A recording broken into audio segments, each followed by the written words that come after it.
G'day and welcome to the Grow a Small Business Podcast. I'm your host, Troy Truen.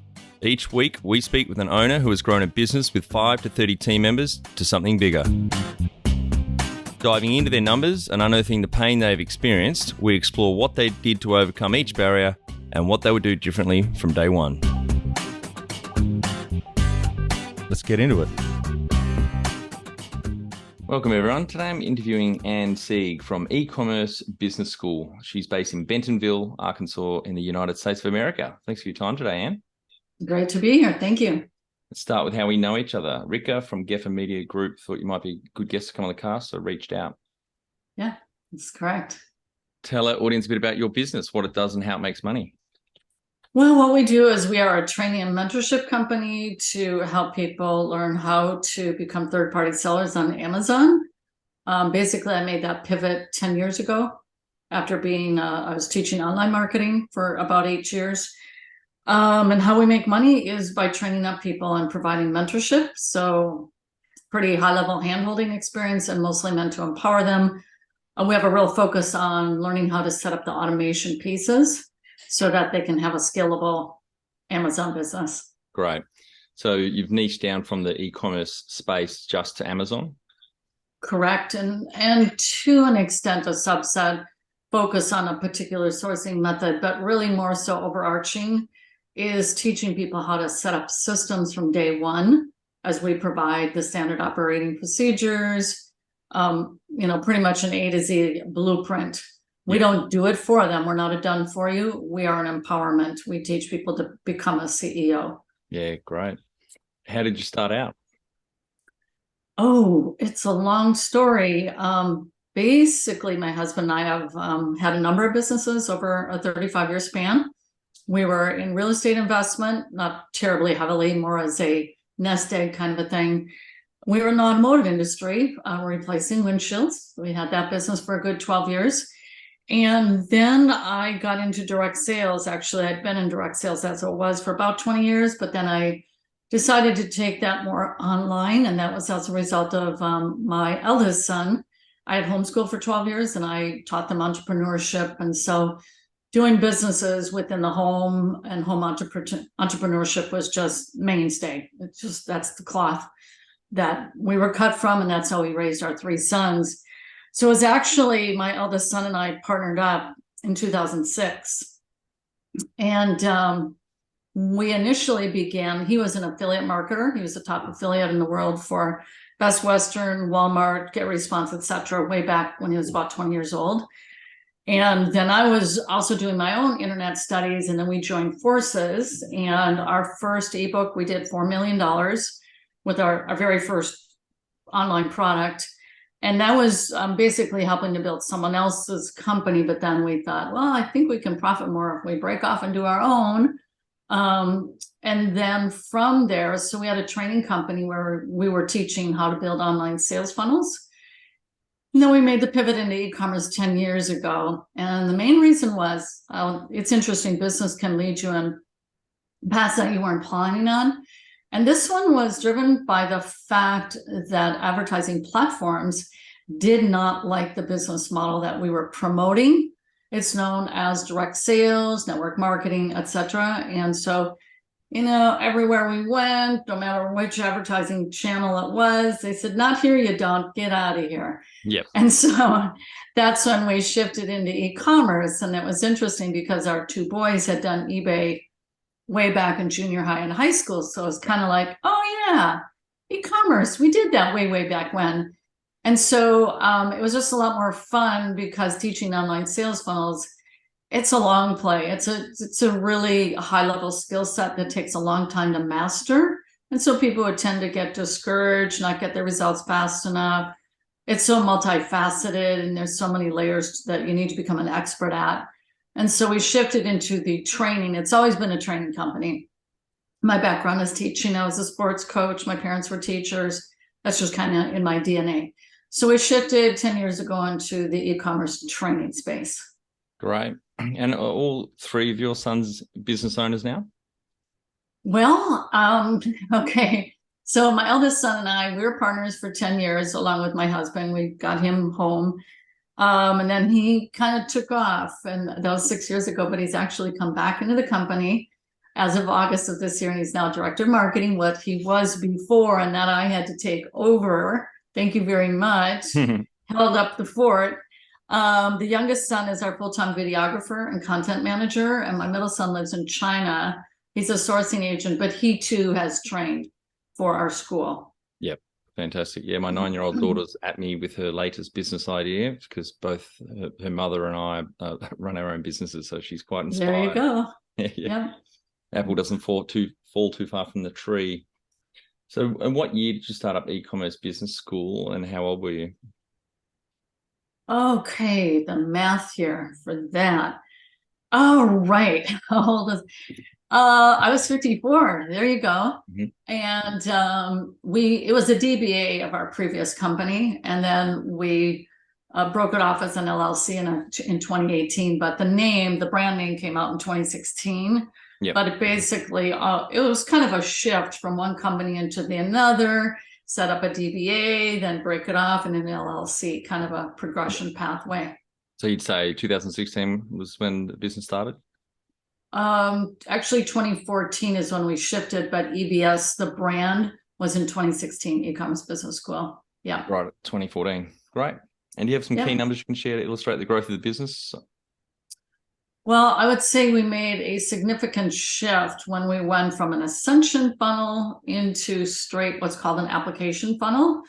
And we did that. The timing was just part of it. I was like, man, how do we get one ad platform to remain consistent? And so the ascension funnel was arduous. Facebook would go cattywampus, etc. So I was actually in a consultation, and someone said, why don't you take that product and make it front end? And I'm like, yeah, why don't I? And so it's really curious, the timing. I flew my son down to do the filming, which is like a 2-day video shoot for our VSL video sales letter. And then we rented an Airbnb in Bentonville. It was literally the week before the complete shutdown. That week, and it was gorgeous weather. It was in March. So the shutdown, as I recall, was March 16th. And so our son, he had been in Mexico as a digital nomad working for us, and then he flew home because this whole thing was coming. But nonetheless, so we did our video shoot, got it all done. He flew back to Minnesota, and then bam, down came the sledgehammer with the lockdown. I'm like, that was miraculous timing, because that VSL is from 3 years ago. It's still cranking. So for those who don't know, a video sales letter, and it's just been a bread and butter. So the timing, but that really just took the company to a whole nother level. So right now, it's really our biggest goal is to get that sales team dialed in. Yeah. So that was March 2020 when COVID kicked off. Yes. Right. And what about number of team members you started with, and how many you're up to now full time? We were pretty steady, Freddie, at 7, maybe as much as 10 from 2006 on up to, I would say, where the real growth started, it was really this application funnel when we did that. And we're at about, so we were 7 for many years managing that, and then it's now 25 or so. Yep. We've added about 4 or 5 people in the last month, so it's really we're really poised for scale, barring getting the sales team solidified. Yep. Fantastic. So you started with 7 full-time equivalent team members in, did you say 2014? Well, actually 2007 is when we had our previous company, but yeah, in 2014 we were at about 7 or 10. Actually, we had lost 2 vital key members. Yep. My son and our webmaster in the same month. Right. Yeah. And I survived. So 2007, how many team members did you start with then, full time? We actually maybe even had as many as 10, because we got our Google AdWords going, our campaign, and we just took off immediately. My son was very, very good at pay-per-click, and so we had like 5 customer support people. We even rented out an office, and now everyone's totally from home, and I didn't like those days of having to go in an office, by the way. Yeah. I didn't care for that too much. So actually we had really rapid growth. And then there was the Google slap, the proverbial slap that hit about 10,000 direct response marketers in 2008-ish or so. Yeah, I remember that day real well. When was the moment you felt like you had succeeded? The success, I mean, so our e-commerce business school is a different piece, but in terms of online, it was our first, actually, we were selling someone else's training. We went from 2,000 to 90,000 in 3 months' time. We just skyrocketed. And it's because we really knew our ROAS, return on ad spend, and we were just able to hit our metrics first time out. And that was way back in 2006. In terms of e-commerce business school, see, I had the tremendous advantage. I had built a very substantial subscriber list. It was about 450,000 people. Wow. And so we were able to leverage the list. Hey, I'm going this way. Who wants to join me? And so that was very advantageous that I was sitting on a very significant asset that basically fueled it. It's really kind of unbelievable how long that email list fed an entire team. But that was through the finesse of our marketing. We were doing a lot of affiliate promos and whatnot. But basically, that list carried us for, I kid you not, 6 or 7 years without a whole lot of new traffic coming in. So it was pretty insane what we were able to do by building that list and then maintaining that list.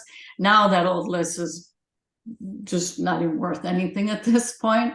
But no, we've got regular traffic going on. Sorry, my gardening people have just turned up. I don't know if you can hear that. I don't hear it. Oh, great.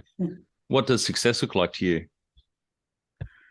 Oh boy, success for me, I am innately wired to be I guess a leader, a community leader, and a team builder.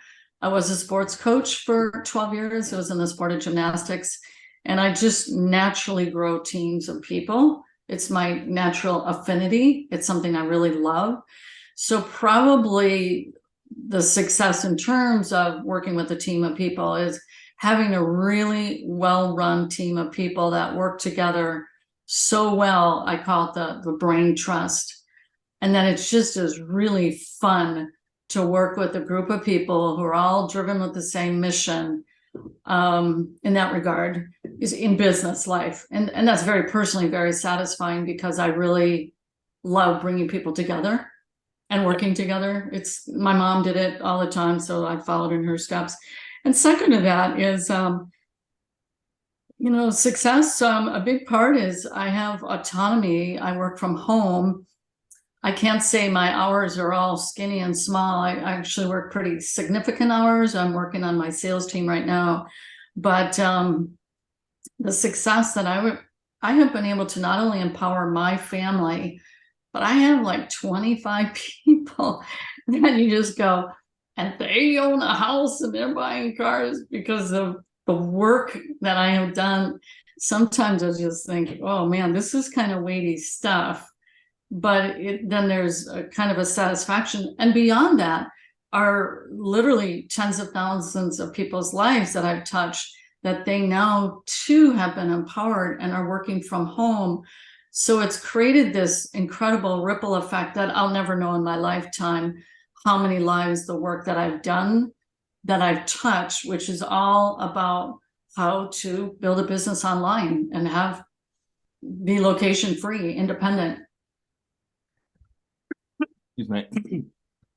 Number one thing you'd recommend to marketing a fast growing business? Systems and KPIs. Of late, through our team, we had EOD end of day reports way back in 2007. And now we're bringing them back. And boy, I tell you what, having people report in daily and knowing their KPIs, and then of course systems, we're very, it's always been that way since I've come online. I like systems. Yeah, I don't like chaos. Yeah. I like systems. I like things to run smoothly, have them organized. So I have a fantastic ops officer who's really the linchpin of the company in terms of helping to create the systems and the automation. So I love creating systems myself. And then, okay, there, I'm building this one, and now you get to run it. Yeah, that's it. How did you fund your business? It was all bootstrapping, and it was from tough times, basically. So what happened is, so we never had, hey, here's a big fat loan we get to have. And it was all pure bootstrapping. So basically our windshield business, they had a new law in the state of Minnesota that wiped out all the little mom and pops. So my husband had to do a whole bunch of odd work and whatnot. Whereas then my son and I were buckling down and learning internet marketing, and then our paths came together. So, I mean, it was between the three of us kind of juggling how the money, okay, yeah, you need that for ad spend. Okay, we can help with that. And it was just all internally resourced within our family during tough times. It was beautiful times when the windshield business was in its heyday, but when it slumped, it was really painful. But thankfully, we already had a plan and a transition in place so that it, while there was some pretty tough times, but tough times can really make you work your fanny. You've got a match underneath your butt, and you're working hard because you have to. And that tends to be the biggest motivator of all. Instead of, well, I want to sit on the beach somewhere, it was like, hey, we got to get out of this hole, and like now. So anyways, it was all internally resourced. But when we hit the Google slap, I will tell you we had a line of credit from our bank. And we did lean into that for a number of years. And boy, the day we got that sucker paid off, and my husband worked so hard at that. And it was like for so many years, it hung over our head like this, ready to, and we just hung on. We hung on, and we worked hard, and we had our marketing list. And, you learn how to, it makes you learn how to be very resourceful and live by the skin of your teeth. And that's my background. My dad, for example, when it got really tight, nope. Meaning trying to get some kind of help outside our own family. And it was because he wasn't at all knowledgeable or comfortable about what's this online, what? Yeah. Oh, what is that anyways? And I'm like, I get it. So that was that. But pretty much it was all internally resourced, intellectual capital, sweat equity. Yeah. Probably the best resource we had. Great. If you were to start up today with plenty of funding, would you go into your industry?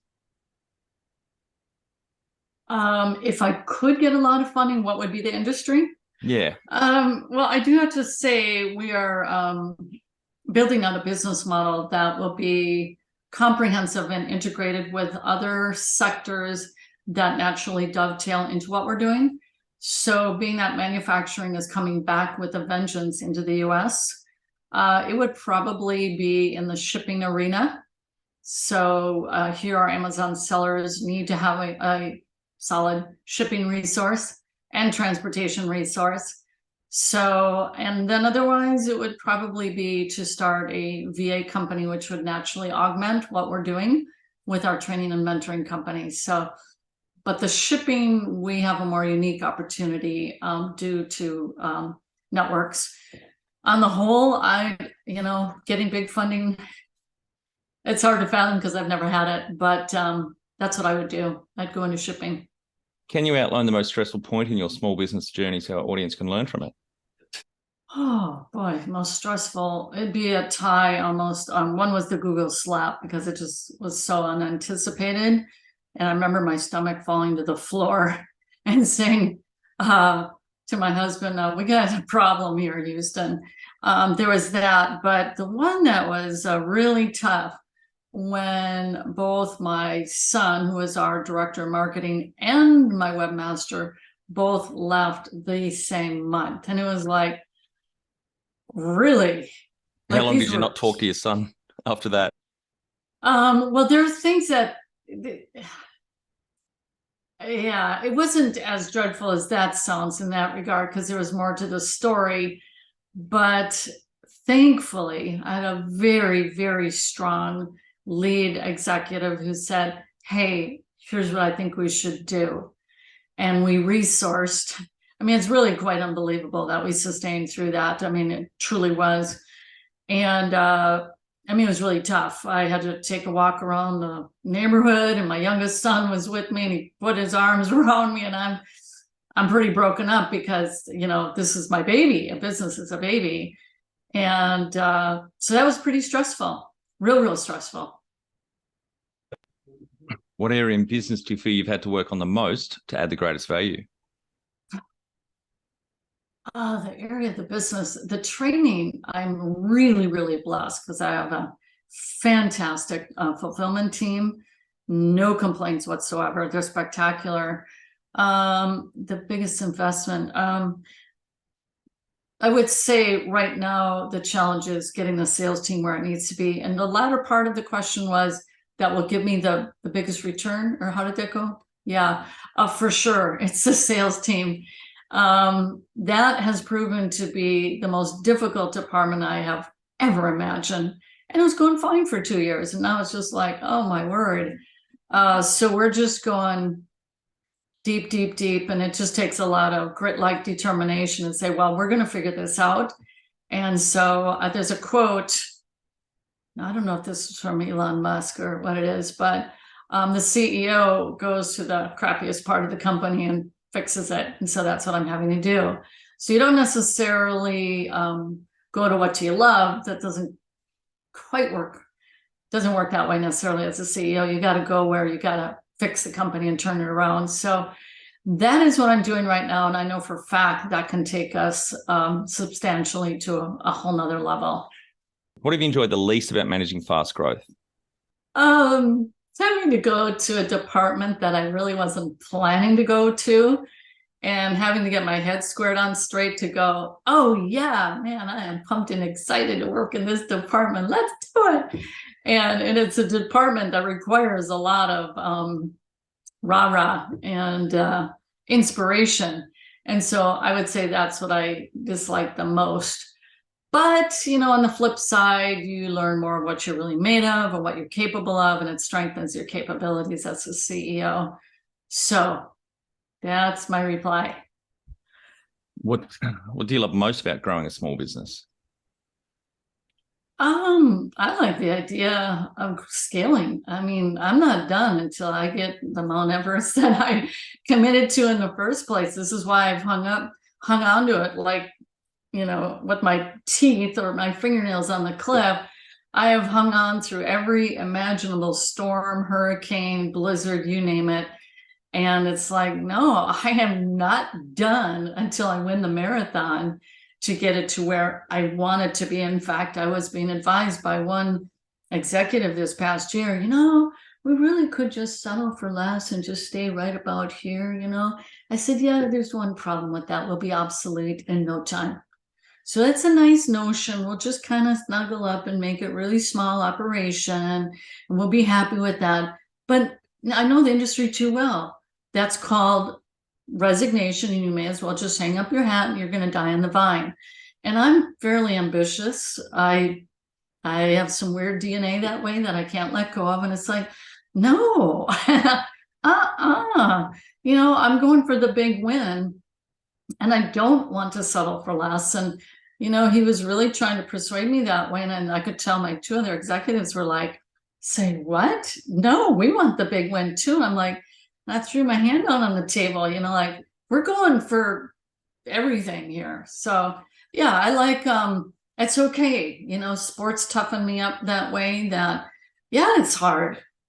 But it's worth it, you know?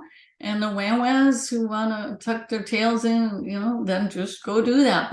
And I respect that. I do, you know, having a boutique, smaller little version kind of thing, that's fine. But I know I'm capable of building a good team. So I'm fine with the bigger growth. What has been the biggest mindset shift for you in your small business growth journey?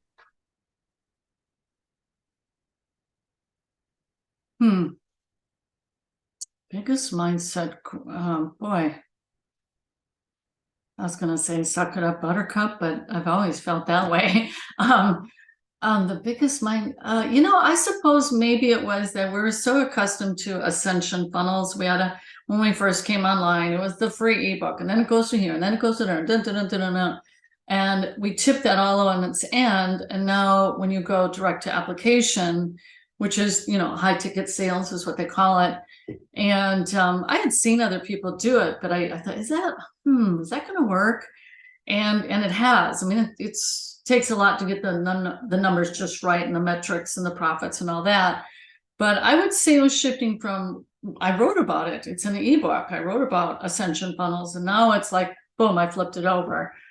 So I would say it wasn't a painful mind shift. It wasn't like, it's just kind of more like, how about that? The number one habit you think a small business owner needs to develop and maintain?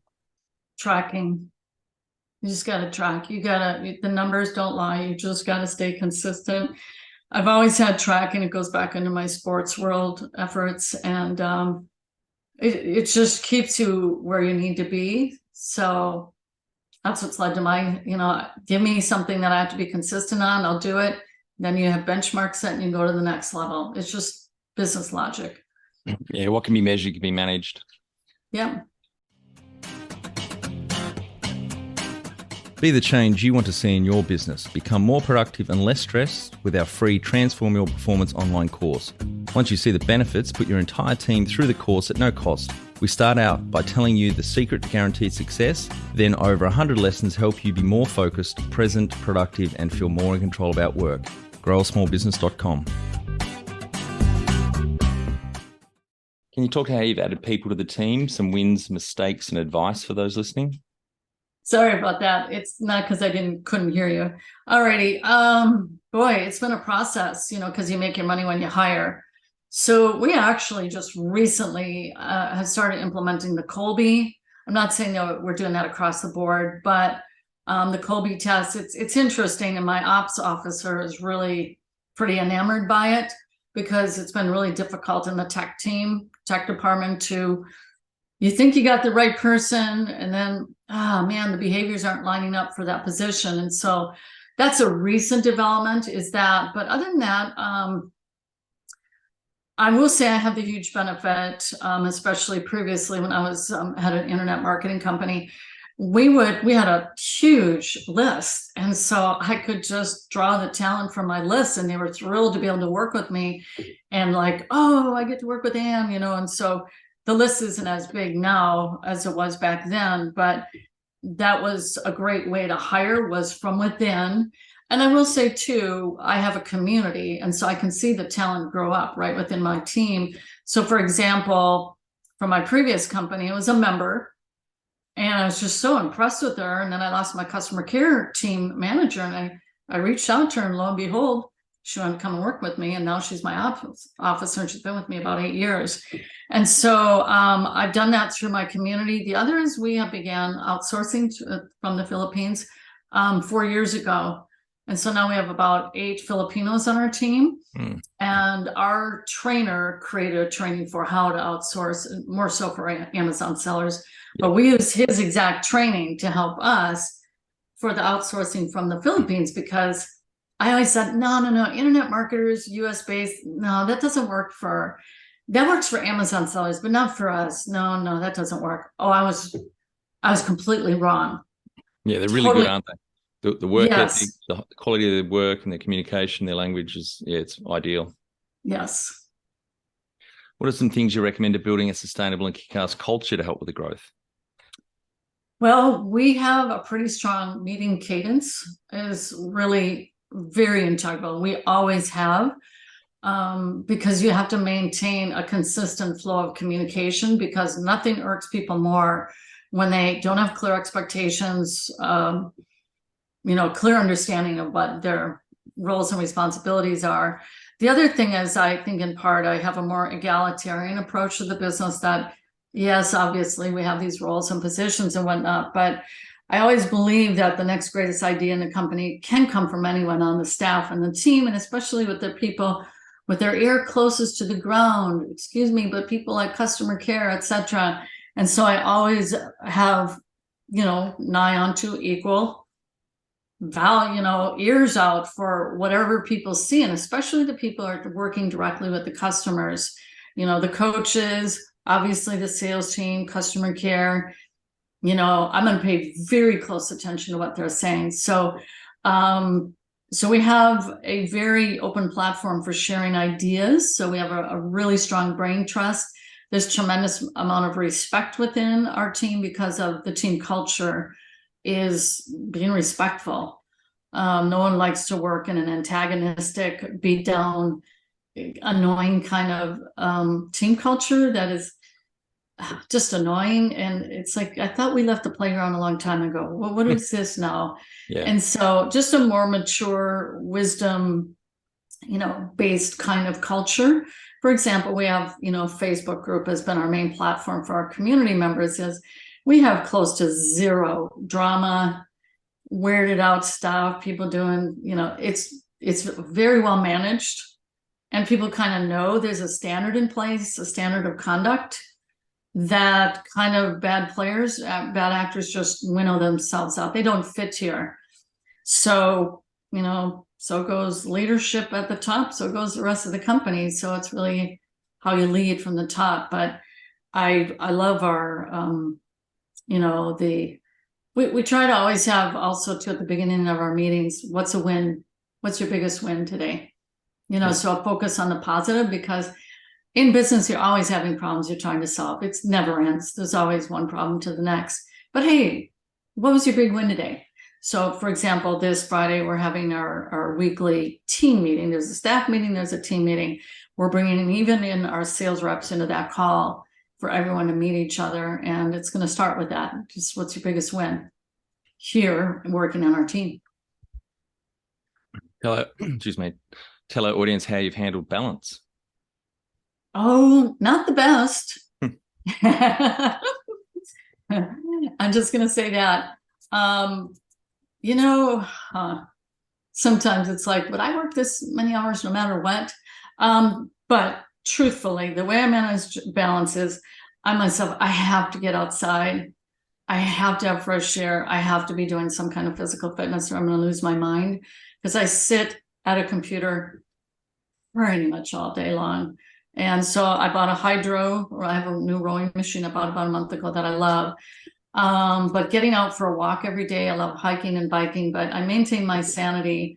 I do firmly believe you have to be outside breathing in oxygen and fresh air every day.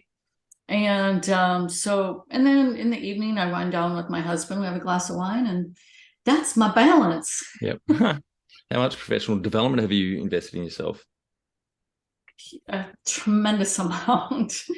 And I got to tell you, because it's a progressive space, we're online and there's progression in software and it's just never ending. And so if you want to go to the next level, you've got to do that. So I invest quite a lot of resources for my team. I just invested into a very significant, my most substantial for my executive team. And we're allowed to add in other members into that.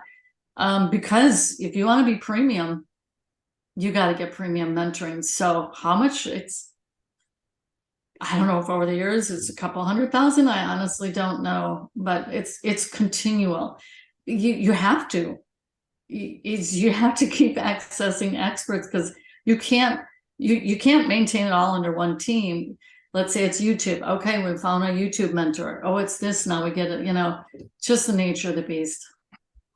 That answers the next question of if you've had mentors or coaches. Do you have a board of directors or advisors? Well, it would be my executive team. I don't have a formal board, but I've actually been giving thought to it because I just finished reading, it's a book by Gallup. I held it up here. It was absolutely phenomenal. I just had a little 4-day weekend break, Well-Being at Work, How to Build Resilient and Thriving Teams. And he talks about the board of directors. We're still evolving out of a family business. This has been family. It was my husband, my son, and I. That's how the business started. But I have my executive team. They're not called the board. We call them department head or executives. But I'm getting intrigued with having a board, but I'm not ready to go for the whole legal stuff behind that. I don't have time right now for that okay, what's involved with the board? And I don't want to lose control right now, too. I'm just going to say I am the CEO. So anyways. All right, and we're on to our final 5 questions. What do you think is the hardest thing in growing a small business? Hmm. Probably getting all departments operating at the same level at the same time in sync. It's kind of like bouncing these balls, and it's like, that one, yeah, you got it. Just keep going. And then, oh, this one crops up. And it's just kind of like they're like these pillars, these silos, and so I mean, it's there here and there, but it's kind of the nature of the beast when you're scaling, but that's pretty difficult right now. I'm hardcore into sales, and I'm aching to be more balanced and overseeing the other, or meeting with the executives more frequently. But I'll get this one squared away, swat it in the butt and get it where it needs to be. But yeah, getting them all humming. Yep. Synergistically. Favorite business book which has helped you the most?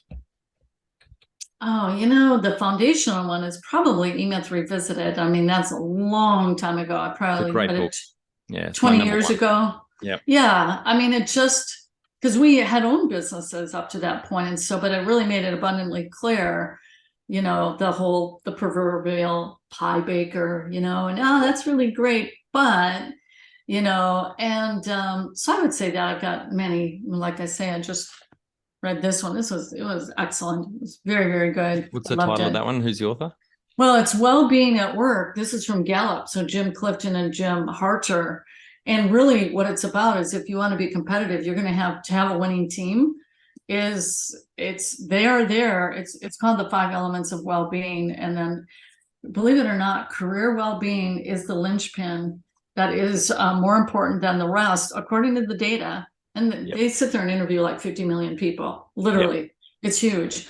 But career well-being. And so I want long players with me. And they are. I have a webmaster, known him 25 years, still working with me. My top executive, I know him in 18 years. So I have people who have been with me nigh onto decades at this point. So, because that's your most valuable asset. Yep. Is your team. Yeah, definitely. Any great podcasts, online learning tools you use for your own professional development? Wow, I have to admit, I'm weak in the podcast department. I watch a lot of YouTube content. My son is beyond voracious for podcast. And I apologize because it says a podcast. I just got to get it wearing my rowing machine. That's what I'm going to be doing. I got to get that set up so I can listen to podcasts, and I'll plow through a lot of meters, don't you know? And I'll get that $1 million meter badge by listening to podcasts. Wow. One tool you'd recommend to help grow a small business? Oh, this is a simple free tool. I use it 8 times a day. It's called Loom, Loom. I use it constantly. Yeah. And just today I had to go to my Loom library. I forgot to send a Loom last night to one of my sales setters. And there it was, sitting pretty. And I'm like, 3,683 looms. Wow. So within our team, it just speeds up communication. It's free. There's a higher paid version, but I didn't kick into that until like 3-4 years later or something. I just love it. Yeah. It's so darn handy. It's a great way to train people and build your operations manual. For the audience, Loom is an online tool you can use to record your screen, so you can have your face in the corner if you want, and you're obviously talking into a microphone, and they can see what you're doing on the screen. So it's great to create training material. Yeah. And we teach our Amazon sellers because we let them know, hey, if you're trying to tell us something, so our CSR is using Loom, our customer care, and then the customers, they're being trained on Loom, send us a Loom, and it just speeds everything up. It saves so much time, and then they can use that as they're working with their VAs. It's just an unbelievably awesome tool. Yeah. Finally, my favorite question. What would you tell yourself on day one of starting out?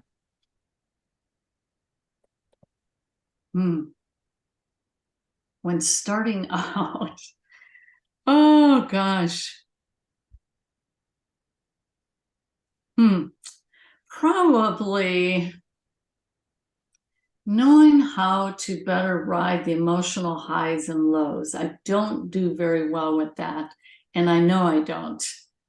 I tend to go reactive too quickly. And it's like, oh, come on now.